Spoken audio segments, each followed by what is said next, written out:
Saudara, ada seorang wanita pergi ke dokternya dengan sebuah daftar keluhan tentang kesehatannya.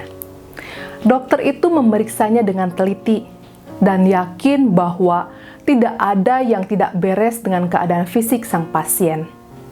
Oleh karena itu, sang dokter mencurigai bahwa semua keluhan tadi adalah akibat pandangan negatif si pasien tentang kehidupan, tentang kepahitan dan kebenciannya yang merupakan sebab utama dari semua perasaan tersebut.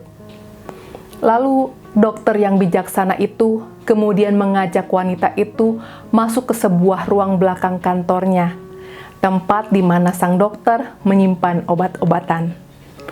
Ia memperlihatkan kepada wanita yang menjadi pasiennya itu sebuah lemari yang berisi botol-botol kosong.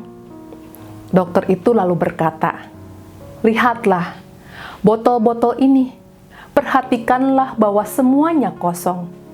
Mereka dibentuk berbeda satu sama lain, tetapi pada dasarnya semuanya sama.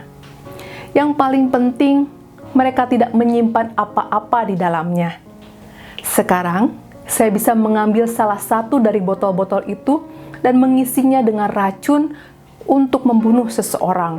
Atau saya bisa mengisinya dengan obat secukupnya untuk menurunkan demam atau meredakan sakit kepala yang mengerikan demi menolong seseorang. Hal yang penting adalah bahwa saya mempunyai pilihan. Saya bisa mengisinya dengan apa saja yang saya pilih." Dokter itu kemudian menatap mata wanita itu dan berkata, "Setiap hari yang diberikan kepada kita pada dasarnya sama seperti salah satu dari botol-botol kosong ini. Kita dapat memilih untuk mengisinya dengan cinta kasih dan pikiran-pikiran positif serta sikap-sikap yang meneguhkan kehidupan. Atau kita dapat mengisinya dengan pikiran-pikiran beracun yang menghancurkan. Pilihannya ada pada kita." Saudara, rasanya perkataan sang dokter ini benar adanya, bahwa kitalah yang harus mengatur pikiran, sehingga firman Tuhan dalam Amsal 4 ayat 23 dalam versi terjemahan Alkitab Berita Baik mengatakan, "Berhati-hatilah tentang apa yang kamu pikirkan, karena pikiranmu menentukan hidupmu." Sekalipun demikian, memang banyak orang berpikir bahwa mereka tidak bisa menguasai pikiran mereka. Padahal sebenarnya tidak ada yang dapat menguasai pikiran jika kita tidak membiarkannya.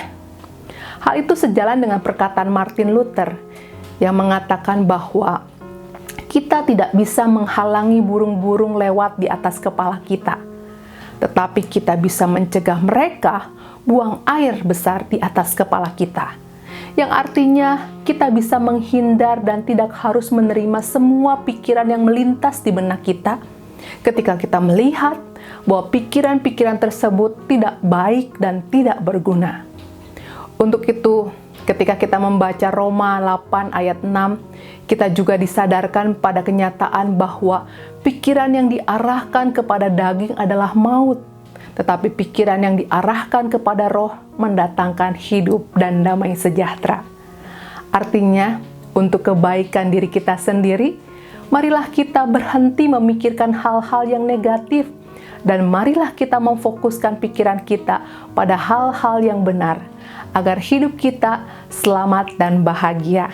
Kiranya berkat Tuhan menyertai kita semua. Amin.